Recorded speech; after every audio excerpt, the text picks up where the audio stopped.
नमस्कार. आता आपण बघूया वृषभ रास. वृषभ राशीला लग्नीच गुरु हे चंद्राबरोबर गुरु आलेला आहे. धनस्थानामध्ये मंगळ आहे. लाभस्थानामध्ये बुध, शुक्र, राहू आणि नेपच्यून.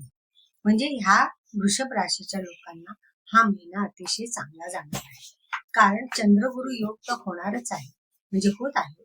शिवाय लाभस्थानामध्ये म्हणजे इच्छापूर्तीच्या स्थानामध्ये खूप ग्रह बसलेले, 4 ग्रह म्हणजे शुक्र, बुध, राहू आणि नेपच्यून.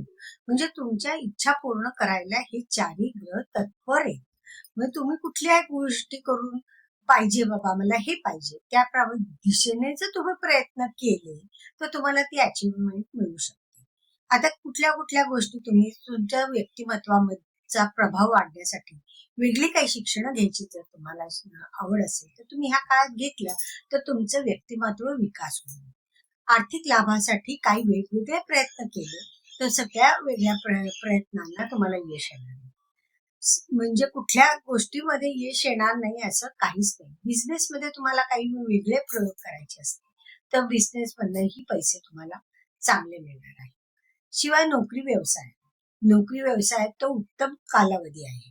कारण ह्या कालावधीमध्ये जे प्रॉब्लेम होते ते सुटण्यासाठी तुम्हाला सहकार्य करणार आहे. हाताखालच्या लोकांचं सहकार्य चांगले मिळाल्यामुळे काम लवकर, व्यवस्थित, नीटनेटकं होणार आहे. त्यामुळे अर्थातच तुमचे जे वरिष्ठ आहेत ते आणखीन खुश होणार आहे. म्हणजे कामाची क्वालिटी तुमची आणखीन वाढणार आहे. तर ह्या गोष्टीने तुमचं उत्पन्न वाढणार. मग मे बी तुम्हाला प्रमोशन मिळेल, मे बी पगार वाढ मिळेल किंवा काहीतरी एक्स्ट्रा तुम्हाला बेनिफिट हा मिळू शकतो. कारण ह्या कालावधीमध्ये तुम्हाला उत्तम यश येणार आहे. डिसिजन मेकिंग पॉवर तुमची चांगली राहणार आहे आणि काम करण्याची पण कपॅसिटी ही वाढणार आहे. जसं तुम्ही काम कराल तसं तुम्हाला त्याच्यात यश येत जाणार आहे. कारण एक तर लग्नी गुरु हा एक पॉझिटिव्ह गोष्ट आहे आणि लग्नेश हा गुरुच्या राशी म्हणजे शुक्र हा अन्योन्य योग तुम्हाला अतिशय छान फळं देणार आहे. व्यक्तिमत्व विकास तर होणारच आहे, पण आर्थिक स्तरावर तुमची आणखीन चांगली प्रगती होईल. मित्र परिवार किंवा काय तुम्हाला हिंडा फिरायला, आनंद घ्यायला पण हा मनोरंजनासाठी सुद्धा हा कालावधी उत्तम असणार आहे. एकूणच हा तुम्हाला मार्च महिना निश्चित चांगला जाणार आहे. 14 तारखेनंतर रवी तुमच्या लाभस्थानात येणार आहे.